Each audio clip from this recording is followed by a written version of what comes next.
The Last Samurai is directed by Edward Zwick and stars Tom Cruise and Ken Watanabe and is the story of a soldier who is captured by the samurai and during his captivity begins to see the beauty in this culture and actually chooses to side with them. So why am I reviewing The Last Samurai? Well, this weekend Jack Reacher Never Go Back comes out, which is directed by Edward Zwick and stars Tom Cruise as well.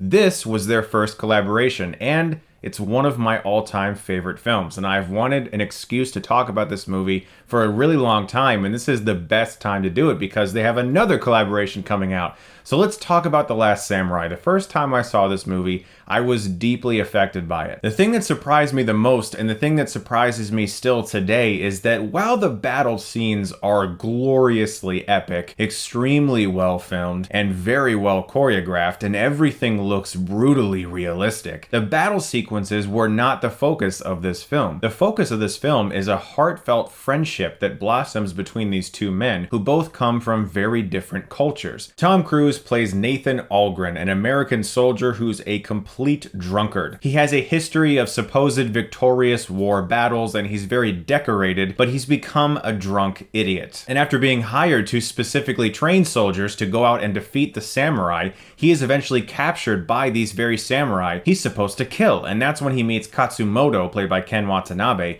the leader of this group of samurai, who refuses to kill him. He actually nurses Algren back to health and tries to show him a different way of life. And the fact that this movie so wonderfully focused on such a beautiful story between two cultures who were clashing at the time, who learned to work together despite their differences, and who learned to love one another, that to me was very emotionally resonant, because usually movies like this are like, when can we get to the battle sequences? Let's see some decapitations, some impalements, let's roll some heads, come on! And as I said, when the battle sequences come, they are extremely impressive and hold up very well 13 years later. There's an amazing lack of CGI. So much of it was done in camera and still today looks visually enthralling. But I find this film very timeless because, as I said, it chooses to focus on this wonderful friendship that grows between these characters. I am just as excited for every scene that happens when these two guys just sit down and have a conversation.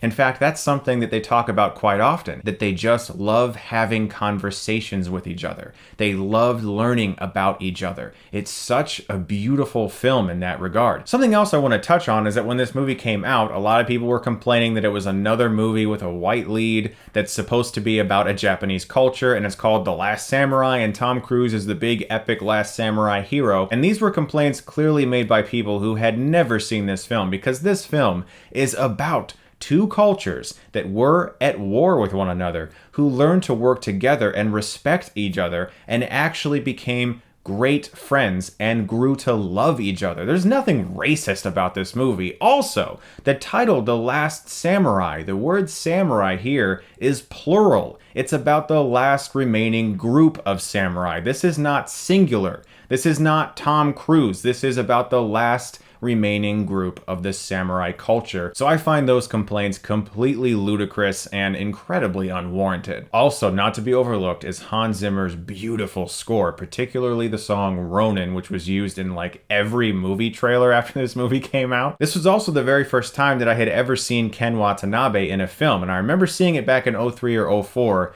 going, holy shit, who is this man? This guy is fantastic, and he really is so good in this movie. I love him in this film because he has such a love for his country, for his culture, for his emperor, but he sees it going in a direction that he doesn't agree with. And because of his intense love for his culture and for his people and for his country, he feels that he has to go against this. And it makes him such a conflicted and interesting character. And that contrasts with Tom Cruise, who is also feeling very similar conflict because he comes from a very American background. And now he's suddenly thrust into this world in which he's seeing people live together in peace, but who would die for each other in a moment's instant if they had to. And so these two characters learning to work with one another, to me, is fascinating to watch. And The battle sequences are amazing. Can I say it again? They're so good. This movie also introduced me to Hiroyuki Sanada, I tried, who is one of my favorite Japanese actors, who is in the Japanese version of Ring, as well as The Wolverine. I love this guy, and this was the first time I ever saw him in a movie too,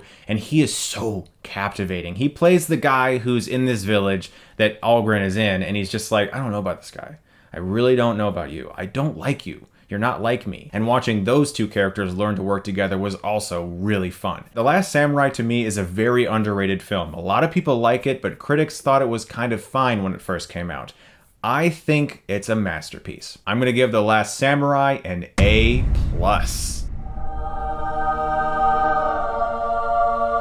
Guys, look forward to my review of one more Tom Cruise film before Jack Reacher Never Go Back comes out, because I just thought I'd do a couple Tom Cruise films leading up to that film. Unfortunately, it's going to get crammed into one very busy week because I took a vacation, as you guys know probably, so I want to review one more of his films, and it just might be directed by Mr. Steven Spielberg. You guys are the best. Thank you so much as always for watching, and if you like this, you can click right here and get Stuckmannized.